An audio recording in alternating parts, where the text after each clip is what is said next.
Pareja est devenu un peintre célèbre aussi en Espagne, puisqu'il a des tableaux aujourd'hui qui sont conservés dans des musées comme le Louvre à Paris, le Prado à Madrid ou le Metropolitan de New York. Par contre, effectivement, à une autre époque, on va le blanchir, en fait on va le dénégrifier, en fait, j'appelle ça un peu une dénégrification, puisque on va trouver inadmissible, impensable même, qu'un noir, il y a plusieurs siècles, ait pu être aussi doué dans le domaine de la peinture, pour peindre des tableaux aussi beaux que ceux de Velázquez.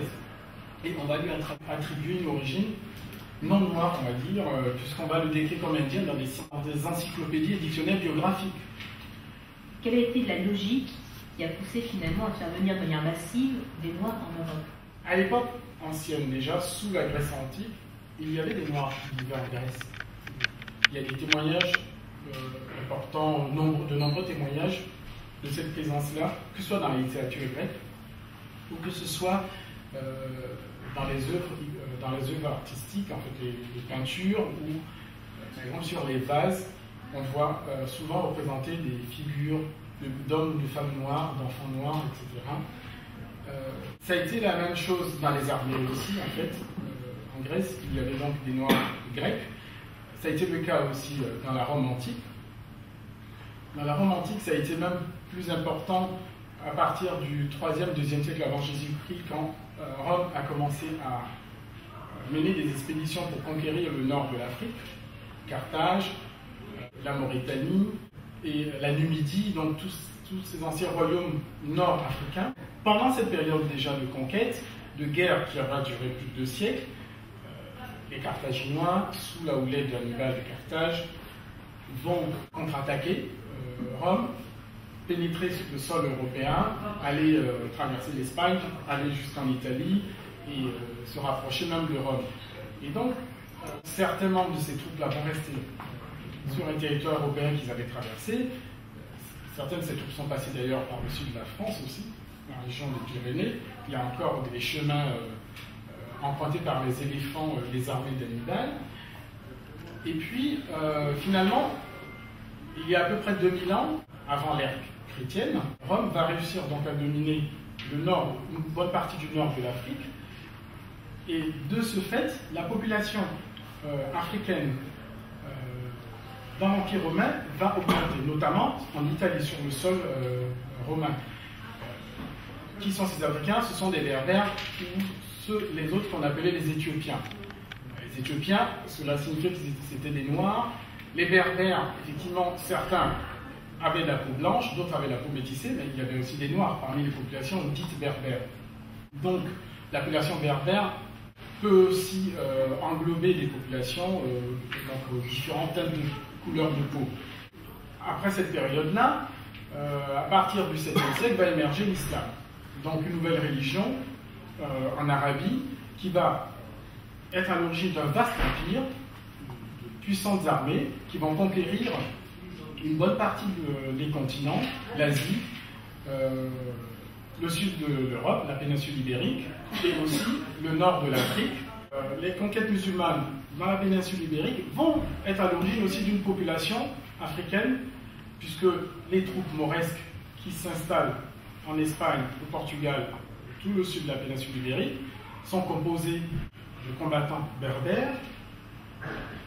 Et une bonne partie de ces troupes est d'origine aussi ouest-africaine. Pour continuer à maintenir l'ordre musulman dans le sud de l'Europe, on va faire appel à des armées africaines, notamment ouest-africaines, qui vont venir en renfort des troupes mauresques qui sont donc dans le sud de l'Europe. Il va y avoir donc, de ce fait, une population noire importante qui va arriver en Europe. Il n'y a donc pas de doute sur cette présence-là. Il va y avoir des épidémies de peste au XIVe siècle et aussi au XVe siècle, mais dès le XIVe siècle, plus de la moitié de la population portugaise va périr de la peste. En Espagne aussi, une partie importante de la population va être décimée.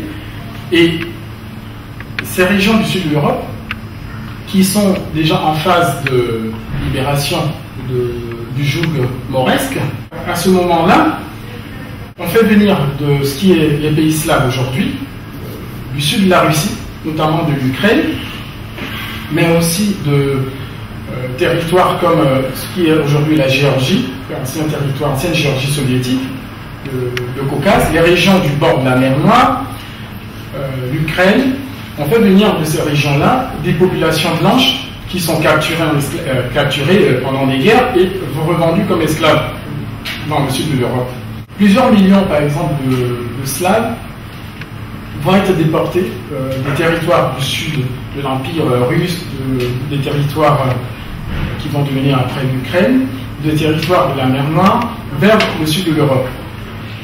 Et pendant les guerres entre les Européens et les musulmans, les croisades, il va y avoir des échanges de main-d'œuvre, en fait, d'esclaves, puisque quand les Européens étaient pris en esclavage dans les pays musulmans, on essayait de les racheter contre d'autres esclaves, et donc contre d'autres esclaves qui étaient d'origine européenne, originaires du territoire de la mer Noire, ce qu'on appelait les Circassiens, originaires de la Géorgie actuelle. Mais progressivement, cette source d'approvisionnement en esclaves européens vers d'autres territoires européens va se tarir, en particulier en 1453, donc au XVe siècle, lorsque les Ottomans vont conquérir Constantinople.